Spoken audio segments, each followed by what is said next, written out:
Всем огромный привет! Сегодня я хочу себе быстро сшить спортивные брюки на зиму. Шить буду без выкройки. За образец возьму свои старые спортивные брюки. Вот я купила уже себе такую ткань. Значит, это трикотаж. Трикотаж с начесом, я бы сказала так, по-простому. Но он имеет свое название, это футер трехнитка.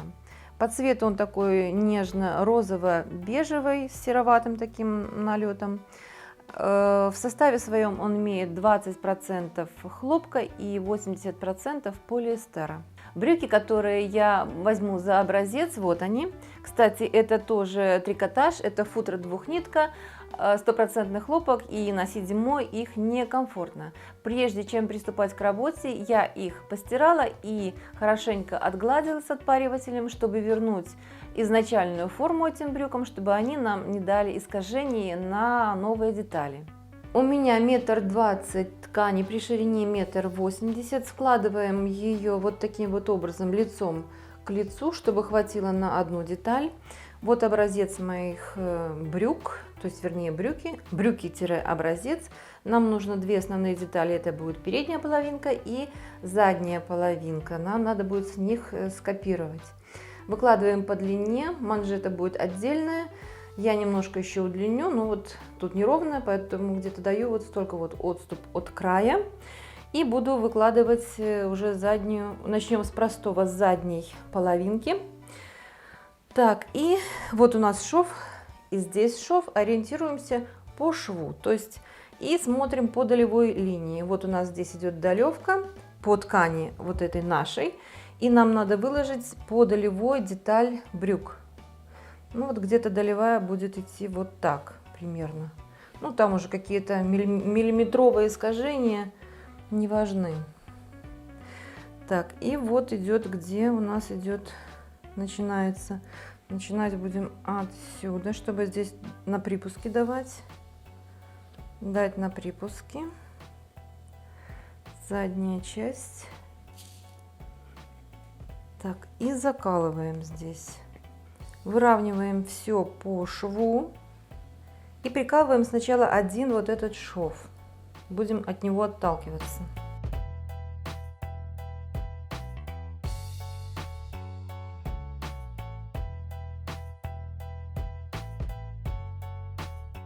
И вычерчиваю уже мелом линию.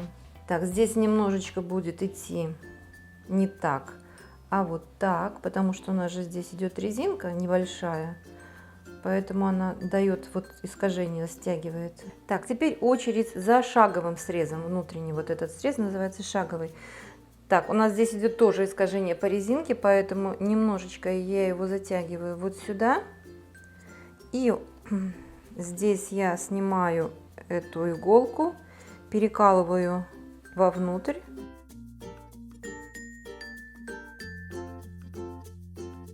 Закрепляю вот здесь, немножко сюда на себя, потому что дает искажение. И уже плотно закрепляю иголками по всему шву.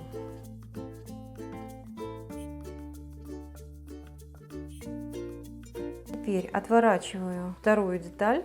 И вот здесь вы можете видеть, шов закрепился. Сейчас мы его переводим мелом. Чем хорош трикотаж, что тем, что он прощает любые погрешности. Ну, не любые, конечно, но мелкие погрешности он прощает.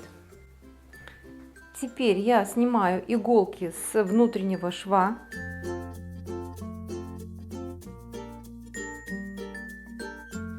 Шаговый шов оставляем закрепленным. И перетягиваю вот этот вот внешний шов.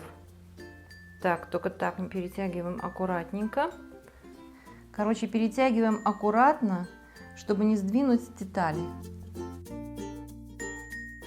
И закрепляем теперь уже иголочками.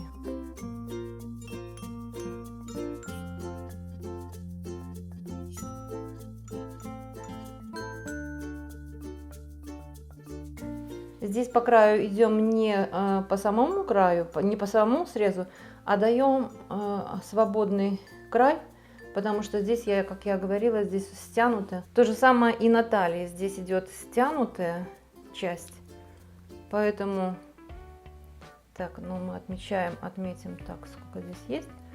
Талия заканчивается у нас здесь. И тоже делаем следующее. Даем на свободное прилегание. Так, ну и вычерчиваем здесь уже.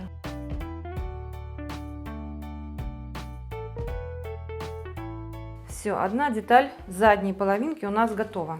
Снимаем иголочки и смотрим, что получилось.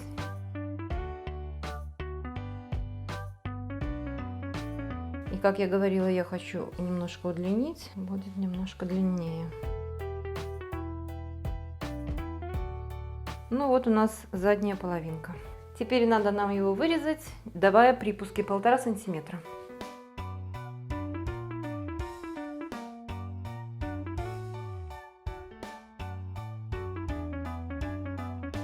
По такому же принципу я буду снимать мерки и с передней детали брюк.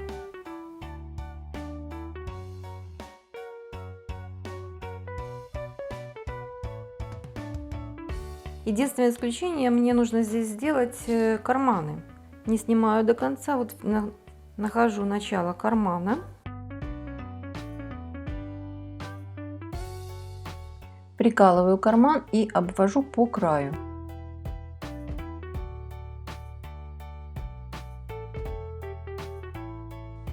Когда буду вырезать, вот эта прямая линия мне не понадобится. Так, теперь я выравниваю переднюю половинку, чтобы не было там заломов. И отворачиваю шов. Вот мне нужен мой вот этот шов внутренний.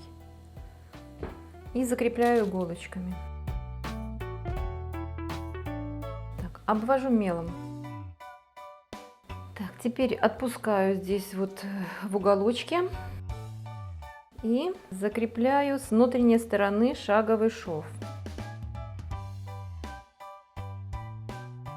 Отворачиваю и тоже обвожу мелом. Так, ну и здесь мы помним, что у нас свободно, стянута резинкой, поэтому даем прямую линию.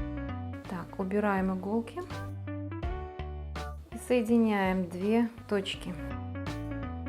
Убираю иголки и смотрю, что у меня получается. Ну вот вторая деталь. Так, я вижу, что здесь она немножечко искажена. Значит, выравниваем здесь, даем ровную линию. И здесь искажена деталь немножко. Надо дать немножко прямую линию. Вот так.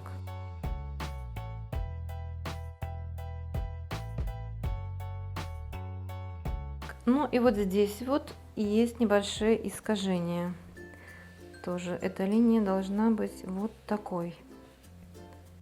Поднимаю по краю линии талии с внешней стороны где-то на 2 сантиметра.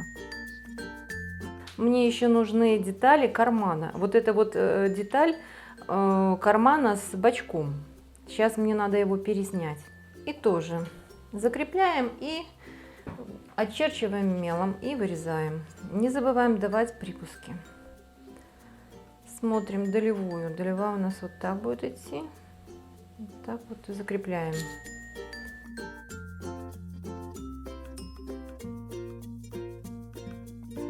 Теперь я закреплю вот здесь где-нибудь, чтобы не сдвинулась деталь,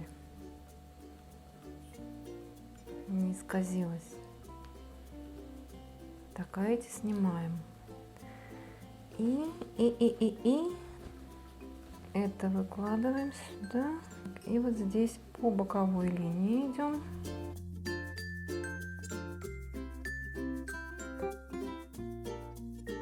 Убираем иголки.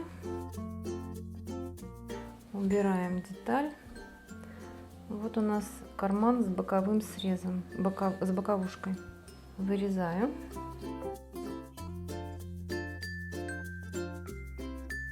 Так, теперь нам нужна еще одна деталь кармана. Вот эту вот боковушку мы вырезали, а нам надо еще закрыть вот здесь вот изнаночку. Будем делать таким образом. Беру одну деталь кармана,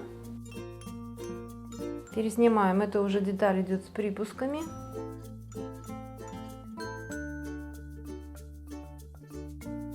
Так, и вот здесь нам надо сделать вот такой вот вырез. Сейчас мы сделаем это таким образом.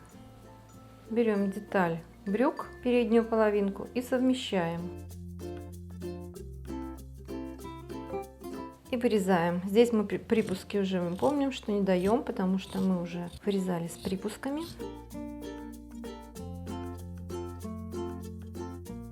Мне нужно еще детали пояса и деталь манжеты. Так, у нас манжета сколько будет? Будет вот такая манжета. Здесь я стяну немножко и посажу, чтобы было осмотрелась аккуратно нога. Так, и получается у нас здесь 12 сантиметров, то есть 24 на 4,5 на 9 без припусков. 9 на 24 манжета будет без припусков, плюс припуски.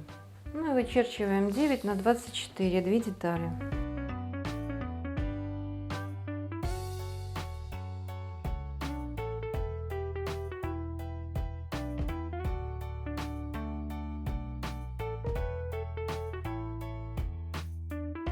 И еще одна деталь я прикладываю и вырезаю. Все, остался пояс. Так, деталь пояса вымеряем. Здесь буду держать и здесь растягивать до максимума.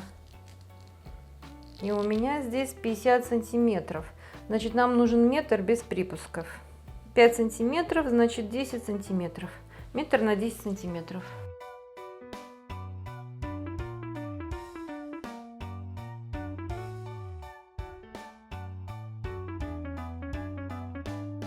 Начинаю сшивать брюки. В первую очередь буду работать с карманами. Значит, мне нужна передняя половинка брюк и та деталь карманов, где есть выкроен вход в карман. Я их складываю лицевой стороной друг к другу, скрепляю иголочками, и мне нужно сделать на расстоянии 1,5 сантиметра от края строчку. Вот здесь. При работе с трикотажем я использую вот такие иголочки, называются они стрейч, специально рассчитаны для работы с трикотажем. Они сделаны так, что при шитье раздвигают петли трикотажа и не режут его, как универсальные. Если поставить универсальную иголочку, она в некоторых местах может попасть на нитку в петле, разрезать ее, и тогда в этом месте вниз поползет строчка. Трикотаж я сшиваю зигзагом. Вот выставила такие параметры. Вот у меня ширина строчки, вот длина шага. Но у меня 0,3, это, видите, это специальная трикотажная строчка. У кого и такой нет, то можно просто выстроить таким образом обычный зигзаг. И вот видите, я натягиваю ткань, максимально натягиваю ткань. И нитка в строчке эластична и не рвется. Если бы я прошила прямой строчкой, то уже бы сейчас нитка лопнула и были бы дырки по шву.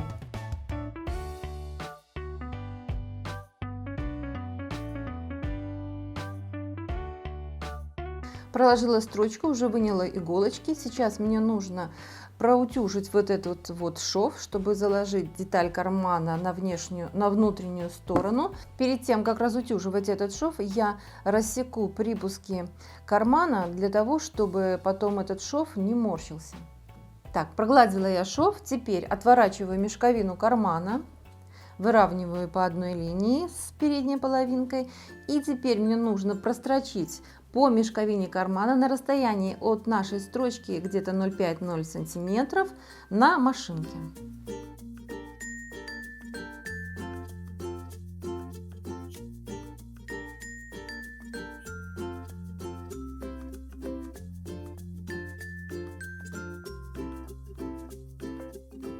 И теперь я заворачиваю мешковину кармана вовнутрь, как это будет в готовом изделии. И посмотрите, вот этот шов у нас завернется глубоко в карман. То есть вот эта строчка позволяет заворачивать шов глубоко в карман.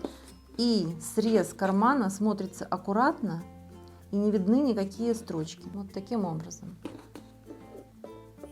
Следующим этапом берем вторую половинку кармана с цельнокроенным бочком, подкладываем ее под первую деталь лицевой стороной к лицевой стороне, совмещаем срезами мешковин.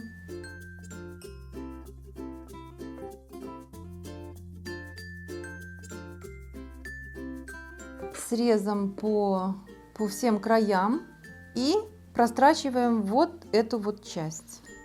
Вот здесь прострачиваем. Теперь мне нужно сметать боковые и шаговые швы, померить брюки и посмотреть, что у меня получилось. Складываю половинки друг на друга лицевой стороной. Совмещаю срезы и закалываю иголочками. Иголочки идут у меня вдоль. Ну, как бы я сметываю просто иголками. Ну, конечно, вымерять не очень удобно, но зато можно быстро подкорректировать. Я вымерила брюки, все идеально село, хорошо с первого раза, и лекала оказались хорошими в тех моих брюках. Вот, я уже прострочила боковые швы, внешний и внутренний. Сейчас скреплю шаговый шов и уже прострочу его на машинке. Выворачиваю половинки брюк на лицевую сторону и по половинке буду скреплять, чтобы было корректно. Значит, прикладываю лицевой к лицевой, а переднюю половинку, ну или заднюю, кому как удобно, совмещаю швы внутренние и скрепляю сначала булавками.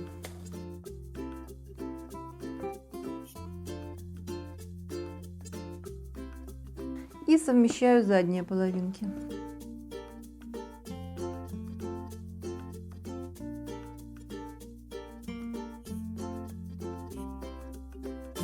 И теперь одной строчкой я прострачиваю переднюю и заднюю половинку.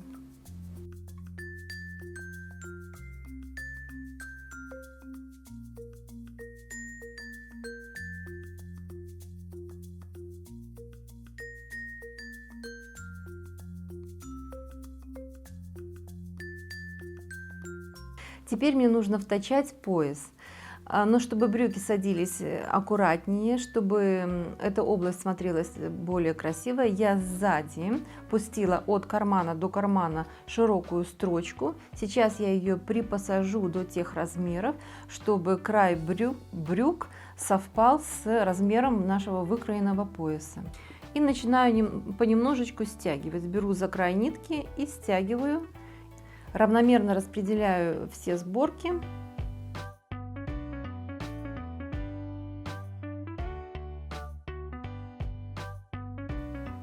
Убираю лишнюю сборку с передних половинок, чтобы здесь не было никаких бугров.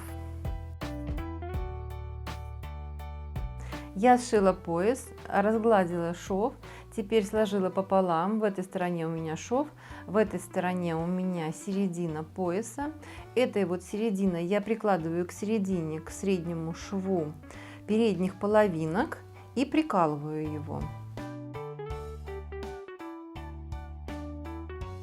Прикололи, теперь мне нужно приколоть по всему переднему краю брюк. Для этого я выравниваю пояс и отмечаю вот здесь границы, за которые мне выходить не нужно.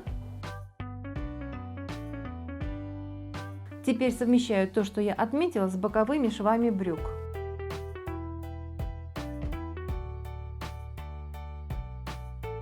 И то же самое с другой стороны.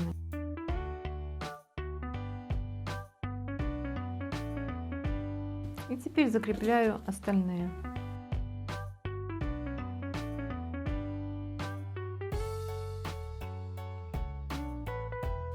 Теперь переворачиваю.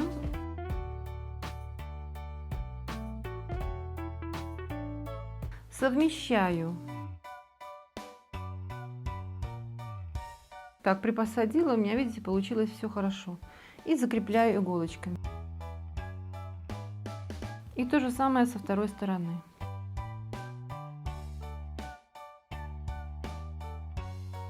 И теперь мне нужно прострочить одной строчкой по всей окружности.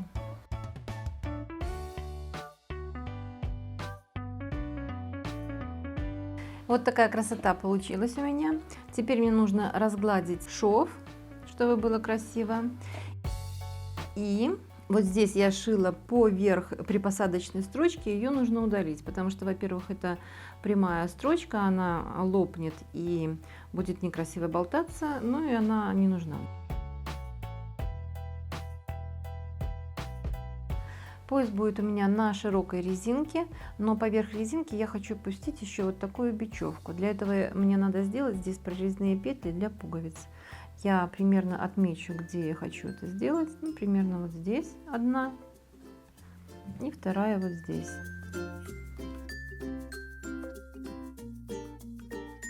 Чтобы ворс на ткани с обратной стороны не мешало работать машинке, я подкладываю небольшой лист бумаги. Ну, теперь мне осталось подложить только край пояса. Я буду подкладывать вот следующим образом. То есть пришью просто так, даже не буду подкладывать его. Это, конечно, неправильно, надо было бы его подложить и вот так вот пришить. Видите?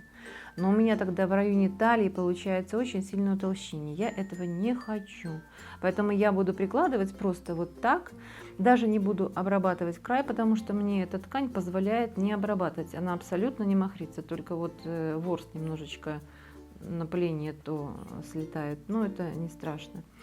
Вот, поэтому вы видели, что я края припуска тоже не обрабатывала. Если бы ткань была другая немножко, то этого нужно было сделать. Нужно было обработать край припуска. Я пришила пояс, вдела широкую резинку. В принципе, здесь показывать нечего, никаких сложностей в этом нет.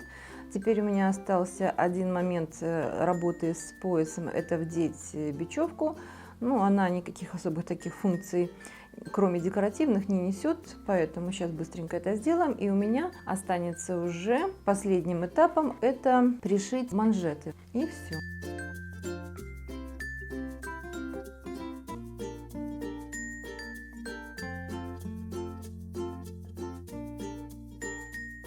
Манжеты у меня вот такого вот размера будут. И видите, брючина у меня больше, сантиметров на 10, ну, в общем, 5 и 5 с той стороны. И мне нужно припосадить брюки до вот такого размера. Я дам припосадочную строчку, то есть прямую строчку с широким шагом максимально, и потом ее стяну.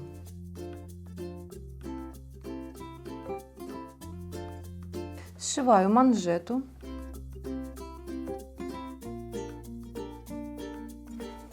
Ну и вот манжета в готовом виде, я ее раскладываю для образца и начинаю припосаживать брючину.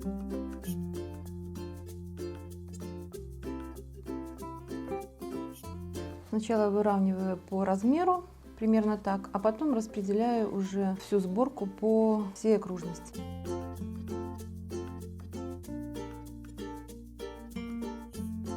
Ну, примерно так вот будет выглядеть. Я совмещаю шов на манжете с внутренним швом на брючине. Прикалываю его, одеваю манжеты внутрь брюк, чтобы уже приколоть его по всей окружности. Припосадочной строчкой уже можно отрегулировать ширину брюк, чтобы она совпадала с шириной манжеты. И пришиваю манжету.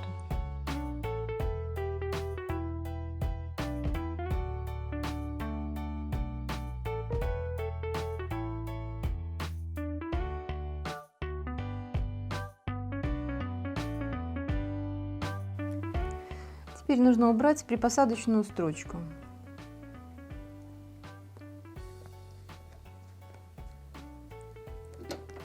Просто ее вытянуть, она вытягивается легко. Теперь я выворачиваю манжет. И край манжета прикладываю к краю брюк и началу манжета. Вот таким вот образом. Ровненько соединяю все 3 слоя ткани и прикалываю. И так прикалываю по всей окружности.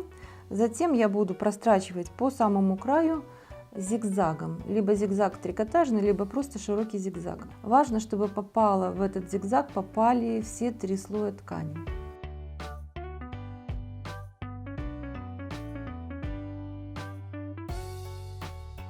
И вот что у нас получается. Внутри, снаружи. Сейчас я выверну брюки и посмотрим, что получается в итоге. И вот такая вот манжетка получилась у нас в окончательном варианте. Все, наши брючки готовы. Сейчас примерочка. И все, можно идти гулять. У брюк, которые я брала за образец, оказались очень удачные лекала. И вот эти брюки сели как влитые, очень хорошо и удачно. Плюс я их удлинила немножко, чтобы было комфортно носить с ботинками зимой. Плюс я очень хорошо сэкономила на этих брюках. Мне обошлись они, наверное, в половину так точно дешевле, чем такие же продаются в магазине. Ну и, конечно же, индивидуальный пошив есть индивидуальный пошив. Сколько я не мерила в магазине, ни одни брюки так хорошо не сели на меня.